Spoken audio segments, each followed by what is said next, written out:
இன்றைய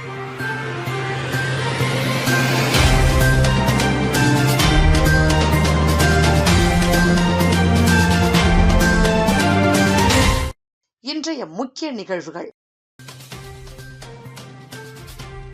புதுச்சேரி பட்ஜெட்டிற்கு மத்திய அரசு ஒப்புதல். இம்மாத இறுதியில் பட்ஜெட் தாக்கல் செய்ய வாய்ப்பு.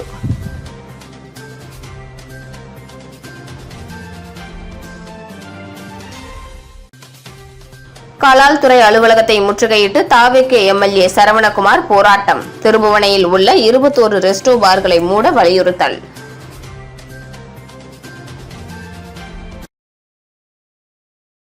புதுச்சேரி அரசின் ரூபாய் 14,300 கோடி மதிப்பிலான 2026-27 நிதியாண்டு முழுமையான பட்ஜெட்டுக்கு மத்திய அரசு ஒப்புதல் அளித்துள்ளது.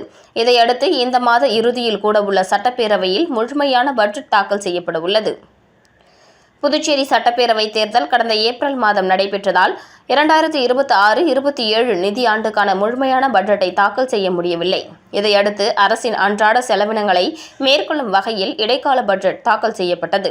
அப்போது நிதித்துறையை கவனித்த முதலமைச்சர் ரங்கசாமி ஏப்ரல் முதல் ஆகஸ்ட் மாதம் வரை 5 மாதங்களுக்கான ரூபாய் 5,396 கோடி மதிப்பிலான இடைக்கால பட்ஜெட்டை சட்டப்பேரவையில் தாக்கல் செய்தார். இதற்கு ரூபாய் 14,300 கோடி மதிப்பிலான 2026-27 நிதியாண்டு பட்ஜெட்டை புதுச்சேரி அரசு தயாரித்து கடந்த மாதம் மத்திய உள்துறை அமைச்சகத்தின் ஒப்புதலுக்காக அனுப்பி வைத்தது. இந்த நிலையில் பட்ஜெட்டுக்கு உடனடியாக ஒப்புதல் வழங்காமல் புதுச்சேரியின் நிதிநிலை மற்றும் கடன் மேலாண்மை தொடர்பாக மத்திய நிதி அமைச்சகம் சில விளக்கங்களை கேட்டது. அதற்கு பதிலளித்த புதுச்சேரி அரசு கடந்த மார்ச் 31ஆம் தேதி நிலவரப்படி மாநிலத்தின் மொத்த நிலுவைக் கடன் ரூபாய் 11,876.38 கோடி என்றும் அதில் ரூபாய் 10,083.86 கோடி இந்திய ரிசர்வ் வங்கி மூலம் பெறப்பட்ட சந்தை கடன்கள் என்றும் தெரிவித்தது. மீதமுள்ள கடன்கள் நபார்டு, சிறு சேமிப்பு திட்டங்கள் மற்றும் பொது கணக்கு உள்ளிட்ட பல்வேறு வழிகளில் பெறப்பட்டுள்ளதாகவும் விளக்கம் அளித்தது. மேலும் 2021-22 முதல் 2025-26 வரை அனுமதிக்கப்பட்ட ரூபாய் 9,449.49 கோடி கடன் வரம்பில் ரூபாய் 7,522.92 கோடி மட்டுமே கடனாக பெற்றுள்ளதாகவும் மாநிலத்தின் மொத்த கடன் மாநில மொத்த உள்நாட்டு உற்பத்தியில் 21.19% மட்டுமே இருப்பதால் பரிந்துரைக்கப்பட்ட 25% கடன் வரம்பிற்குள் நிதிநிலை இருப்பதாகவும் மத்திய அரசுக்கு தெரிவிக்கப்பட்டது.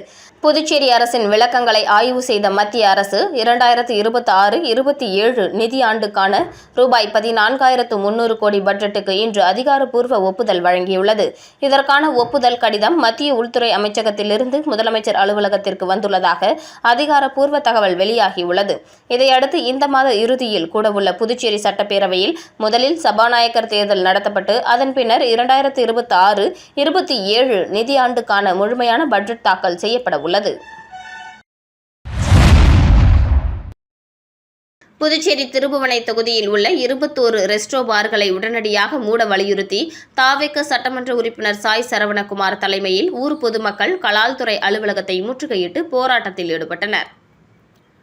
புதுச்சேரி திருபுவனை தொகுதியில் சுமார் 21க்கும் மேற்பட்ட ரெஸ்டோ பார் மற்றும் மதுபான கடைகள் உள்ளது. சில கடைகள் குடியிருப்பு மற்றும் பள்ளி கல்லூரிகள் அருகில் அமைந்திருப்பதால் பொதுமக்களும் சிரமத்திற்கு ஆளாகின்றனர். மேலும் தினம்தோறும் பல்வேறு குற்ற சம்பவங்கள் நடப்பதால் சட்டம் ஒழுங்கு பிரச்சினையும் ஏற்பட்டு வந்தது.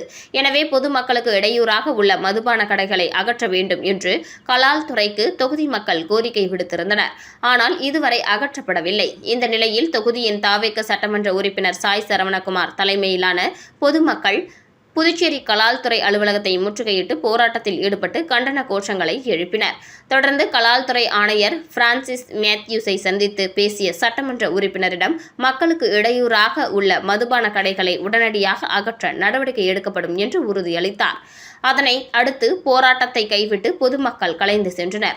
இதுகுறித்து சட்டமன்ற உறுப்பினர் சாய் சரவணகுமார் கூறும்போது, தமிழகத்தில் படிப்படியாக மதுபான கடைகளை தமிழக முதலமைச்சர் விஜய் மூடுவது போன்று புதுச்சேரியிலும் மதுபான கடைகளை படிப்படியாக மூடி பூரண மதுவிலக்கை அமல்படுத்த வேண்டும் என கேட்டுக்கொண்டார்.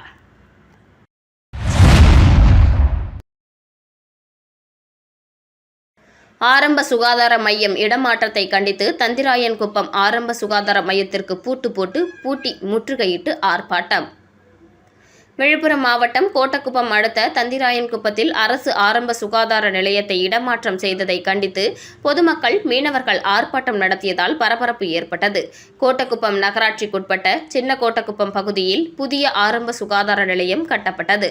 அதனால் தற்போது தந்திராயன்குப்பத்தில் செயல்பட்டு வந்த ஆரம்ப சுகாதார மையத்தை இடமாற்றம் செய்யக்கூடாது என்று கூறி கடந்த மாதம் சுகாதார மையத்தை முற்றுகையிட்டு போராட்டம் நடத்தினர். இதையடுத்து இடமாற்றம் பணி தற்காலிகமாக நிறுத்தப்பட்டது. இந்த நிலையில் இன்று காலை முதல் சின்ன கோட்டக்குப்பத்தில் புதிதாக கட்டப்பட்ட புதிய ஆரம்ப சுகாதார மையத்திற்கு பொதுமக்களுக்கு சிகிச்சை அளிக்கப்பட்டு வருகிறது. இதுகுறித்து தகவல் அறிந்த தந்திராயன்குப்பம் மீனவர்கள் எந்தவித முன்னறிவிப்பும் இல்லாமல் ஆரம்ப சுகாதார நிலையத்தை இடமாற்றம் செய்ததை கண்டித்தும், தந்திராயன்குப்பம் பகுதியில் இயங்கும் ஆரம்ப சுகாதார மையம் தொடர்ந்து செயல்பட வேண்டும் என்று கூறி தந்திராயன்குப்பம் மீனவர்கள் மற்றும் அதன் சுற்றுவட்டார பகுதியான சின்ன முதலியார் சாவடி, நடுக்குப்பம், சோதனைக்குப்பம், தென்னந்தோப்பு, கோட்டைமேடு, பெரிய கோட்டக்குப்பம், பழைய பட்டினப்பாதை, இந்திரா நகர், சின்ன முதலியார் சாவடி ஆகிய பகுதியை சேர்ந்த பஞ்சாயத்துதாரர்கள் ஆரம்ப சுகாதார நுழைவு வாயிலில் இடமாற்றம் செய்யக்கூடாது என்று கூறி அரசிற்கு எதிராக கண்டன கோஷம் எழுப்பினர். இதையடுத்து இன்ஸ்பெக்டர் பாபு தலைமையில் ஏராளமான போலீசார் பாதுகாப்பு பணியில் ஈடுபடுத்தப்பட்டிருந்தனர். இதுகுறித்து தகவல் அறிந்து வந்த வானூர் வட்டாட்சியர் லட்சாதிபதி, கோட்டக்குப்பம் நகராட்சி ஆணையர் துர்கா, இன்ஸ்பெக்டர் பாபு ஆகியோர் பேச்சுவார்த்தை நடத்தினர். அதில் தந்திராயன்குப்பம் பகுதியில் உள்ள ஆரம்ப சுகாதார மையத்திலேயே தொடர்ந்து செயல்படும் என அதிகாரிகள் உறுதியளித்ததை அடுத்து பொதுமக்கள் போராட்டத்தை கைவிட்டு கலைந்து சென்றனர். ஆரம்ப சுகாதார மையத்தை இடமாற்றம் செய்ததை கண்டித்து பொதுமக்கள் பூட்டு போட்டு போராட்டத்தில் ஈடுபட்டது பெரும் பரபரப்பை ஏற்படுத்தியது.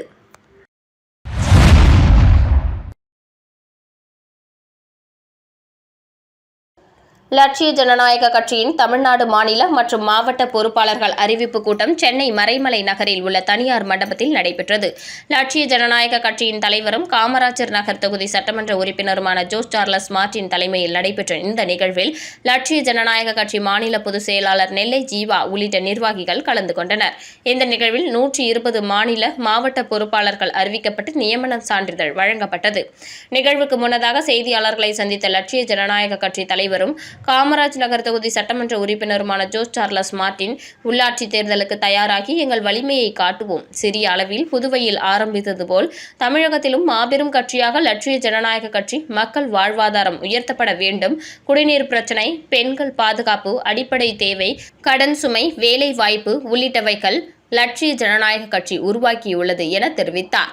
கடந்த காலங்களில் திராவிட கட்சிகள் செய்த ஊழலின் காரணமாக வளர்ச்சி இல்லாமல் நமது மாநிலத்திற்கு வரவேண்டிய வருவாய் அவர்கள் கைக்கு சென்று விட்டதாகவும், தாவேக மீது நம்பிக்கை இருந்தது. ஆனால் இப்பொழுது சிலரின் ஊழல் புகார், அங்குள்ள அமைச்சர்கள் அவர்கள் துறையை விட்டு தேவையின்றி சிறு குழந்தைகளை இழிவாக பேசுவது, போதைப் பொருள் புகாரை மாத்திரை என கூறுவது, காங்கிரஸ் அமைச்சர் குழந்தைகள் மீதான செயல், திரைப்பட பாடலுக்கு ஆடி பாடுவது என அடிப்படை இங்கீதம் கூட இல்லாமல் செயல்பட்டு மக்கள் அளித்த வாய்ப்பினை முறையாக பயன்படுத்தவில்லை என குற்றம் சாட்டினார்.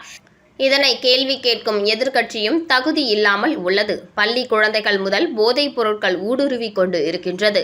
மேலும் போதைப் பொருள் ஒழிப்புக்காக அண்மையில் மேற்கொண்ட முன்னெடுப்பு வரவேற்கத்தக்கது என்றும், இளைஞர்களால் புதிய மாற்றம் ஏற்படுகிறது என தெரிவித்தார். திராவிட கட்சிகள் வலுவிழந்து மக்கள் மாற்றத்தை எதிர்பார்த்துள்ளனர். அந்த மாற்றத்தை தர லட்சிய ஜனநாயக கட்சி களம் இறங்கியுள்ளது என்றார். தாவேக ஆட்சி மீது பெரும் எதிர்பார்ப்பு இருந்தது. ஆனால் அந்த எதிர்பார்ப்பை அவர்கள் ஈடு செய்யவில்லை. முதிர்ச்சியற்ற முறையில் செயல்படுகின்றனர். தமிழக முதல்வர் விஜய் ஊழலை ஒழிக்க போராடுகின்றார். ஆனால் உடன் இருப்பவர்கள் அதனை தவறாக பயன்படுத்தி எவ்வாறு சம்பாதிக்கலாம் என யோசிக்கின்றனர் என குற்றம் சாட்டினார். மாற்று கட்சி, மாற்று சக்தி என வந்து திராவிட கட்சிகளில் இருப்பவர்கள் அக்கட்சியில் ஊடுருவதால் மாற்றம் வருமா என்பது சந்தேகம்தான் என்றார். பெண்கள் பாதுகாப்பிற்கு கடும் நடவடிக்கை எடுக்க வேண்டும் எனவும், தேவையெனில் என்கவுண்டர் நடைமுறைப்படுத்த வேண்டும் எனவும், உத்தரப்பிரதேசத்தில் யோகி ஆதித்யநாத் நடவடிக்கை போன்று நடவடிக்கைகளை கடுமையாக்க வேண்டும். படத்தில் மட்டும் அதிரடி ஆக்ஷன் போதாது, அதனை நிஜத்திலும் செயல்படுத்தினால்தான் மக்களும் விரும்புவார்கள் எனவும், திராவிட கட்சிகள் மீது மக்கள் நம்பிக்கை இழந்துள்ளனர். ஊழல் குற்றச்சாட்டு குதிரை பேரத்தில் தற்பொழுது சிக்குகின்றனர். எங்கள் தொழிலை விட்டுத்தான் அரசியலுக்கு வந்துள்ளோம். இங்கு வந்து சம்பாதிக்கும் நோக்கம் எனக்கோ விஜய்க்கோ அண்ணாமலைக்கோ இல்லை என்றார். நம் மாநிலத்தை எவ்வாறு முன்னேற்றுவது என்பதுதான் எனது எண்ணம்.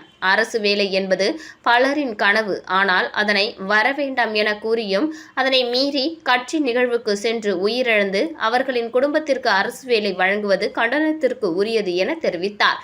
திரை நட்சத்திரங்கள் அரசியலுக்கு வருவது குறித்து கருத்து தெரிவித்த அவர், அரசியல் என வரும்போது அதற்கு தனித்திறமை வேண்டும், உலகளாவிய திட்டங்கள் வேண்டும், தொழில் வளர்ச்சியை கொண்டு வர வேண்டும், மக்கள் நலத்திட்டங்கள் செய்ய வேண்டும், நீர் பாதாள சாக்கடை என பல பிரச்சனைகள் உள்ளது. ஜனநாயக நாடு என்பதால் யார் வேண்டுமானாலும் அரசியலுக்கு வரலாம். ஆனால் அதற்கு அரசியல் அறிவும் மாநிலத்தை அடுத்த முன்னேற்றத்திற்கு கொண்டு செல்ல வேண்டும் என்ற எண்ணம் வேண்டும் எனவும் ஜோஸ் சார்லஸ் மார்டின் குறிப்பிட்டார்.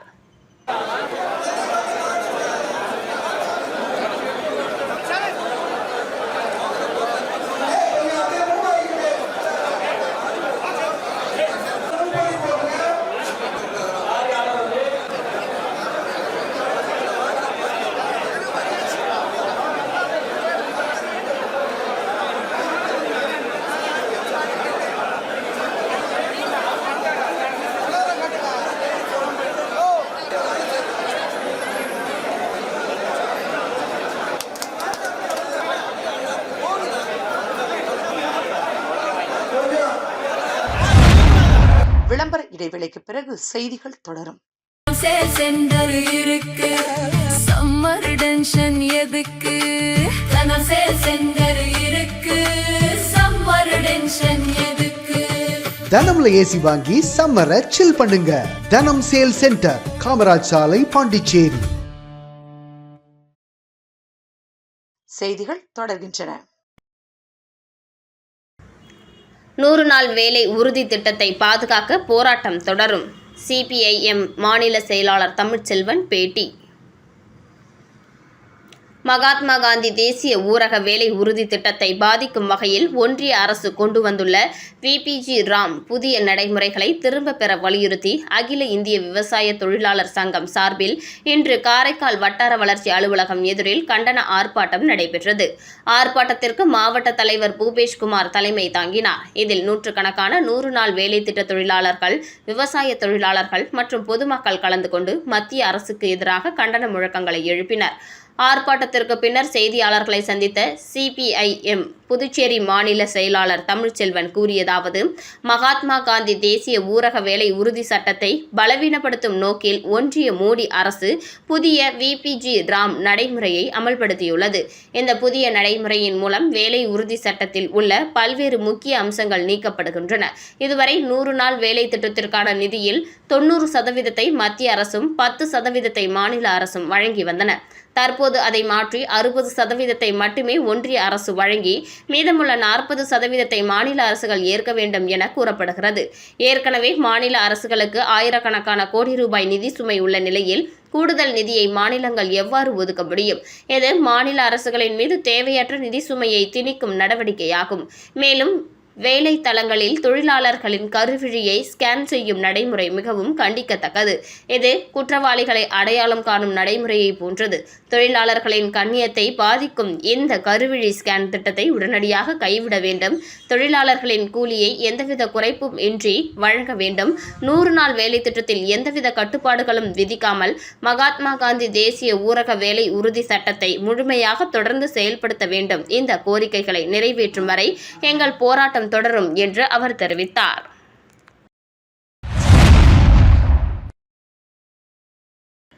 புதுச்சேரி தீயணைப்புத் துறையில் காலியாக இருந்த 58 தீயணைப்பு வீரர் பணியிடங்களை நிரப்புவதற்காக கடந்த காலங்களில் உடற்தகுதி மற்றும் எழுத்துத் தேர்வு நடத்தப்பட்டு தகுதியான நபர்கள் தேர்ந்தெடுக்கப்பட்டனர். இத்தேர்வின் மூலம் பணிக்கு தேர்ந்தெடுக்கப்பட்டவர்களில் மேலும் 3 நபர்கள் சமீபத்தில் சொந்த காரணங்களால் தங்களது பணியை ராஜினாமா செய்தனர். இதனால் ஏற்பட்ட காலி பணியிடங்களை நிரப்பும் பொருட்டு எடுக்கப்பட்ட பணிகள் முடிவடைந்த நிலையில் தகுதி பட்டியலின்படி காத்திருப்பு பட்டியலில் இருந்த அடுத்த 3 தகுதியான நபர்களுக்கு பணி நியமனம் வழங்க புதுச்சேரி அரசு முடிவு செய்தது. இதன் அடிப்படையில் தேர்ந்தெடுக்கப்பட்ட அந்த 3 நபர்களுக்கான பணி நியமன ஆணைகளை புதுச்சேரி சட்டப்பேரவை வளாகத்தில் உள்ள முதலமைச்சர் அலுவலகத்தில் முதலமைச்சர் ரங்கசாமி வழங்கினார். இந்த நிகழ்வின் போது கோட்ட தீயணைப்பு அதிகாரி மற்றும் துறை அதிகாரிகள் உடனிருந்தனர்.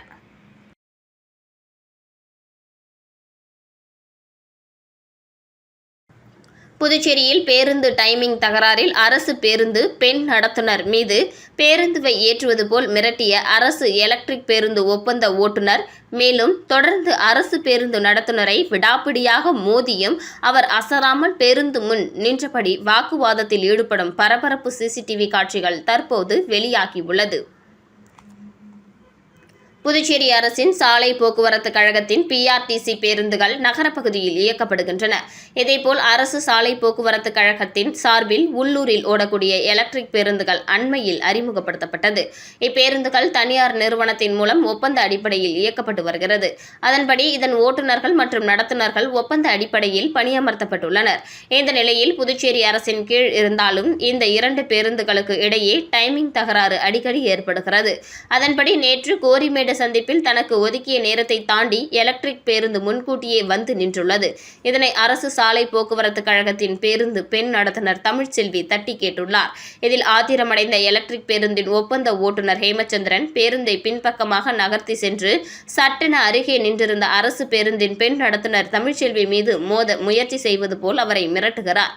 ஆனால் நடத்துனர் தமிழ்ச்செல்வி அதனை கண்டுகொள்ளாமல் இருந்ததால் ஓட்டுநர் ஹேமச்சந்திரன் தொடர்ந்து தமிழ்ச்செல்வியை மீது மோதுவது போல் மிரட்டிய நிலையில் தமிழ்ச்செல்வி எதற்கும் அசராமல் பேருந்து முன்பக்கம் மோதியபடி நின்று கொண்டு அவரிடம் வாக்குவாதத்தில் ஈடுபடுகிறார்.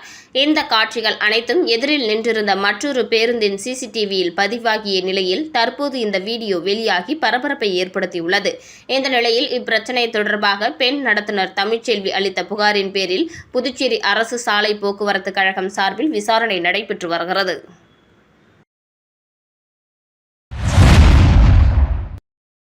கதிர்காமம் தொகுதி சட்டமன்ற உறுப்பினரின் புதிய அலுவலகத்தில் கணபதி ஹோமம் நடைபெற்றது. சட்டமன்ற உறுப்பினர் அழகானந்தத்திற்கு பாஜக நிர்வாகி சந்திரமோகன் வாழ்த்து தெரிவித்தார். புதுச்சேரி மாநிலம் கதிர்காமம் சட்டமன்ற தொகுதியில் சுயேட்சை வேட்பாளராக போட்டியிட்ட அழகு என்ற அழகானந்தம் வெற்றி பெற்று சட்டமன்ற உறுப்பினராக தேர்ந்தெடுக்கப்பட்டார். அதனைத் தொடர்ந்து மக்கள் பணியில் ஈடுபடும் வகையில் மேட்டுப்பாளையம் பகுதியில் சட்டமன்ற உறுப்பினர் அலுவலகம் திறந்திட ஏற்பாடு செய்யப்பட்டது. இந்த புதிய அலுவலகத்தில் கணபதி ஹோமம் மற்றும் சிறப்பு வழிபாடுகள் நடைபெற்றன. இவ்விழாவையொட்டி வேத மந்திரங்கள் முழங்க கணபதி ஹோமம், சிறப்பு பூஜைகள் மற்றும் மகா தீபாராதனை நடைபெற்றது. இதில் சட்டமன்ற உறுப்பினர் அழகானந்தத்திற்கு பாஜக மாநில சிறப்பு அழைப்பாளர் சந்திரமோகன் பங்கேற்று பூங்கொத்து கொடுத்து சால்வை அணிவித்து வாழ்த்து தெரிவித்தார். மேலும் இந்த நிகழ்ச்சியில் சட்டமன்ற உறுப்பினர் அழகு என்ற அழகானந்தத்திற்கு கட்சி பிரமுகர்கள் மற்றும் அப்பகுதி பொதுமக்கள் பொன்னாடை அணிவித்து வாழ்த்துக்களை தெரிவித்தனர். இதனைத் தொடர்ந்து விழாவில் பங்கேற்ற கட்சி நிர்வாகிகள், ஆதரவாளர்கள் மற்றும் பொதுமக்கள் அனைவருக்கும் காலை உணவு வழங்கப்பட்டது. கூனிமுடக்கு பகுதியில் அமைந்துள்ள ஆதி கைலாசநாதர் தியான திருக்குடலில் தேய்பிறை பிரதோஷ வழிபாடு நடைபெற்றது. புதுச்சேரி மாநிலம் கூனிமுடக்கிலிருந்து காட்டேரிக்குப்பம் செல்லும் பாதையில் தமிழக பகுதியான வழுதாவூர் சேரன் நகர் பகுதியில் எழுந்தருளியிருக்கும் ஆதி கைலாசநாதர் தியான திருக்குடிலில் நேற்று மாலை தேய்பிறை பிரதோஷ வழிபாடு நடைபெற்றது. முன்னதாக சுவாமிக்கு பால், தயிர், இளநீர், சந்தனம், விபூதி, பஞ்சாமிர்தம், பன்னீர் உள்ளிட்ட பல்வேறு திரவியங்களால் அபிஷேகம் செய்யப்பட்டது. தொடர்ந்து உலக நன்மை வேண்டி நடைபெற்ற கூட்டு வழிபாட்டில் திரளான பக்தர்கள் கலந்து கொண்டனர். இதனைத் தொடர்ந்து சுவாமிக்கு பூஜைகள் செய்யப்பட்டு மகா தீபாராதனை காண்பிக்கப்பட்டது. இதில் பக்தர்கள் திரளானோர் கலந்து கொண்டு சுவாமி தரிசனம் செய்தனர். தொடர்ந்து விழாவில் கலந்து கொண்ட பொதுமக்கள் அனைவருக்கும் அன்னதானம் வழங்கப்பட்டது. இதனைத் தொடர்ந்து சிவலிங்கம் சுவாமிக்கு எதிரில் நந்திக்கு பதிலாக அமைந்துள்ள பீடத்தில் பக்தர்கள் அமர்ந்து தியானம் மேற்கொண்டு இறை அருளை பெற்றனர். பிரதோஷ வழிபாட்டுக்கான ஏற்பாட்டினை ஏற்றி போற்றியவர்கள் குமாரபாளையம் தியாகராஜன் கல்பனா குடும்பத்தினர் மற்றும் ஆதி கைலாசநாதர் தியான திருக்குடலின் நிர்வாகிகள் சிறப்பான முறையில் செய்திருந்தனர்.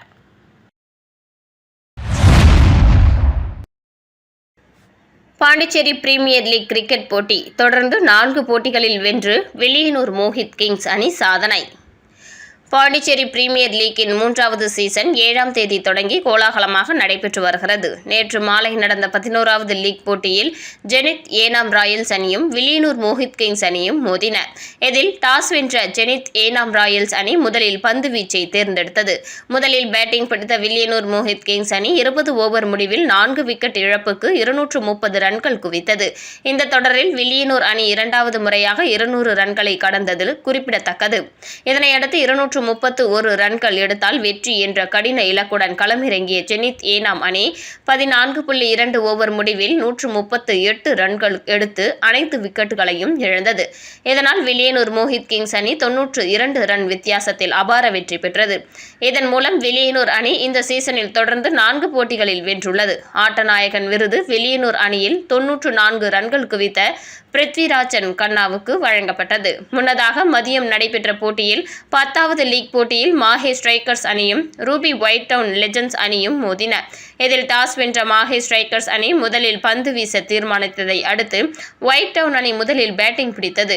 19.5 ஓவர் முடிவில் ரூபி ஒயிட் டவுன் அணி அனைத்து விக்கெட்டுகளையும் இழந்து 125 ரன்கள் எடுத்தது. தொடர்ந்து 126 ரன்கள் எடுத்தால் வெற்றி என்ற இலக்குடன் களமிறங்கிய மாஹே அணி 15.2 ஓவர்களில் 4 விக்கெட்டுகளை இழந்து 127 ரன்கள் எடுத்து 6 விக்கெட் வித்தியாசத்தில் வெற்றி பெற்றது. தொடர்ந்து இன்று மதியம் நடக்கும் 12வது லீக் போட்டியில் வில்லியனூர் மோஹித் கிங்ஸ் அணியும் ஊசுடு அக்காட் வாரியர்ஸ் அணியும், மாலையில் நடைபெறும் 13வது லீக் போட்டியில் மாஹே ஸ்ட்ரைக்கர்ஸ் அணியும் காரைக்கால் நைட்ஸ் அணியும் மோதுகின்றன. 39வது அகில இந்திய ஜூனியர் கயிறு இழுக்கும் போட்டி. புதுச்சேரி அணிக்கு வெள்ளிப் பதக்கம். ஜம்மு காஷ்மீர் மாநிலம் ஆனந்த் நகரில் கடந்த 26/6/2026 முதல் 30/6/2026 வரை நடைபெற்ற 39வது அகில இந்திய அளவிலான ஜூனியர் ஆடவர் கயிறு இழுக்கும் போட்டியில் புதுவை மாநில கயிறு இழுக்கும் சங்கத்தின் சார்பில் 520 கிலோ எடை பிரிவில் பங்கேற்ற புதுச்சேரி அணி சிறப்பான ஆட்டத்தை வெளிப்படுத்தி வெள்ளிப் பதக்கம் வென்று மாநிலத்திற்கு பெருமை சேர்த்தது. இந்த சாதனையை பாராட்டும் வகையில் புதுவை மாநில கயிறு இழுக்கும் சங்கத்தின் தலைவர் மற்றும் புதுச்சேரி மாநில திமுக அமைப்பாளர் சிவா வெற்றி பெற்ற புதுச்சேரி அணியினருக்கு சால்வை அணிவித்து பாராட்டி வாழ்த்து தெரிவித்தார். இந்த நிகழ்வில் திமுக பொதுக்குழு உறுப்பினர் கோபால், புதுவை மாநில கயிறு இழுக்கும் சங்கத்தின் செயலாளர் சுந்தரமூர்த்தி, துணை செயலாளர் பிரபாகரன், சங்க நிர்வாகி அகிலன் மற்றும் பயிற்சியாளர்கள் நந்தகோபால், பிரசாந்த் ஆகியோர் உடனிருந்தனர்.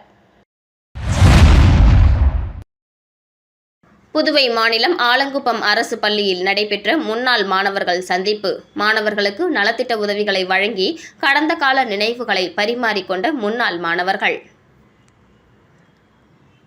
புதுவை மாநிலம் ஆலங்குப்பம் பகுதியில் உள்ள அரசு உயர்நிலைப் பள்ளியில் 1996ஆம் ஆண்டு படித்த முன்னாள் மாணவர்கள் சந்திப்பு நடைபெற்றது. 30 ஆண்டுகளுக்கு பின்பு சந்தித்த பள்ளி தோழர்கள் மற்றும் தோழிகள் கடந்த கால நினைவுகளை ஒருவருக்கொருவர் பரிமாறிக்கொண்டனர். மேலும் தாங்கள் பயின்ற பள்ளியில் தற்போது பயிலும் மாணவர்களுக்கு கல்வி உபகரணங்கள் மற்றும் கடந்த ஆண்டு 10ஆம் வகுப்பு மற்றும் 12ஆம் வகுப்பில் தேர்வு பெற்ற முதல் 3 மாணவர்களுக்கு கல்விக்கான ஊக்கத்தொகை வழங்கினர். மேலும் 30 ஆண்டுகளுக்கு பிறகு தன் பள்ளி தோழர்களை சந்தித்த நண்பர்கள் தங்களின் இளமை கால நினைவுகளை, தற்போதைய நிலைகளை மிகுந்த உற்சாகத்துடன் பரிமாறிக்கொண்டனர். மேலும் கடந்த 5 வருடங்களாக தங்கள் பயின்ற பள்ளியில் பயின்று வரும் மாணவர்களுக்கு ஊக்கத்தொகை மற்றும் கல்வி உபகரணங்களை தொடர்ந்து வழங்கி வருவதாகவும் இது மேலும் தொடர்ந்து நடைபெறும் எனவும் தெரிவித்தனர்.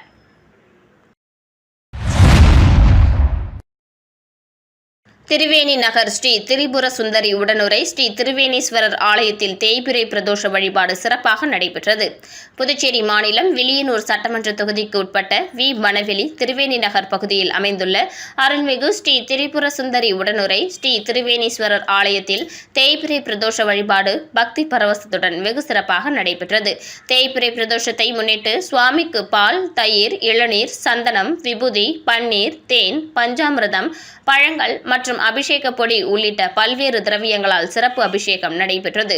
தொடர்ந்து கலசாபிஷேகம் செய்யப்பட்டு சிறப்பு மலர் அலங்காரத்தில் மகா தீபாராதனை காண்பிக்கப்பட்டது. பிரதோஷ விழாவையொட்டி ஆலயத்தில் கோபூஜையும் நடைபெற்றது. இதில் பசு மற்றும் கன்றுகளுக்கு சிறப்பு பூஜைகள் செய்து வழிபாடு நடத்தப்பட்டது. இதனைத் தொடர்ந்து பிரதோஷ நாயகர் ஆலய உட்பிரகாரத்தில் வலம் வரும் நிகழ்ச்சி நடைபெற்றது. இதில் திரளான பக்தர்கள் கலந்து கொண்டு சிவபெருமானை தரிசனம் செய்து இறையருளை பெற்றனர். விழாவில் பங்கேற்ற அனைத்து பக்தர்களுக்கும் அன்னதானம் வழங்கப்பட்டது. நடைபெற்றது. விழாவிற்கான அனைத்து ஏற்பாடுகளையும் ஆலய அறங்காவலர் குழுவினர் மற்றும் திருவேணி நகர் பக்த அன்பர்கள் சிறப்பாக மேற்கொண்டிருந்தனர். மீண்டும் இன்றைய முக்கிய நிகழ்வுகள். புதுச்சேரி பட்ஜெட்டிற்கு மத்திய அரசு ஒப்புதல். இம்மாத இறுதியில் பட்ஜெட் தாக்கல் செய்ய வாய்ப்பு.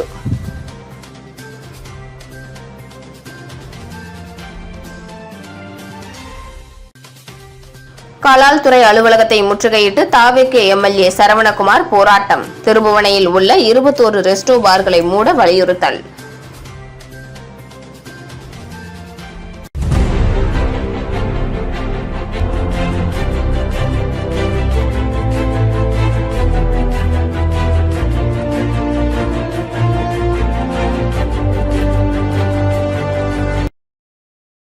செய்திகளை உடனுக்குடன் தெரிந்து கொள்ள மெட்ரோ யூடியூப் சேனலை சப்ஸ்கிரைப் செய்யவும்.